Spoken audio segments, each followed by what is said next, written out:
ধূমকেতুতে যে সাফল্য মানুষ আমাদের দিয়েছে, সকাল 7টা থেকে রাত 2টো অবধি দাঁড়িয়েছিল প্রত্যেকটা মানুষ টিকিটের জন্য। অর্থাৎ ভালো গল্প, ভালো ডিরেকশন, ভালো অভিনয় হলে সবাই কিন্তু বাংলা সিনেমার সাথে আছে। আমি চাইবো যে শুধুমাত্র ধূমকেতু আরো অনেকদিন চলুক, একই ভালোবাসা পাক, এটা না, তার সঙ্গে সঙ্গে বাকি সিনেমাগুলো যেন মানুষ দেখে। রুদ্রদা নমস্কার, কেমন আছেন বলুন?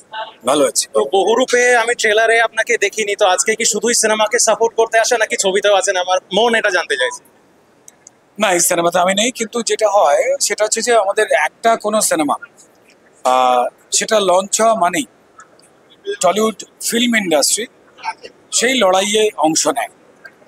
তো আজকে খুব ইন্টারেস্টিং একটা সময়, যেখানে 3টে সিনেমাই একসঙ্গে রিলিজ করছে, যেখানে বহুরূপ, আকাশ, সোহম, ইদিকা এদের, তার সঙ্গে সঙ্গে অনিলাবর আর ঋতুপর্ণার বেলা, এবং তারপর সরলাক্ষ বলে সিনেমাটাও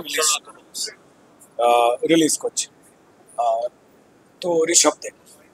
তো এটা ডেফিনেটলি এটা খুব ইন্টারেস্টিং টাইম, যে মানুষের মন বোঝবার জন্য চেষ্টাটা খুব ইন্টারেস্টিং, সেই চেষ্টা চলছে। ধূমকেতুতে যে সাফল্য মানুষ আমাদের দিয়েছে, সকাল 7টা থেকে রাত 2টো অবধি দাঁড়িয়েছিল প্রত্যেকটা মানুষ টিকিটের জন্য। অর্থাৎ ভালো গল্প, ভালো ডিরেকশন, ভালো অভিনয় হলে সবাই কিন্তু বাংলা সিনেমার সাথে আছেন। এবার দেখা যাক দর্শক কোন সিনেমাটাকে আপন করে নেন।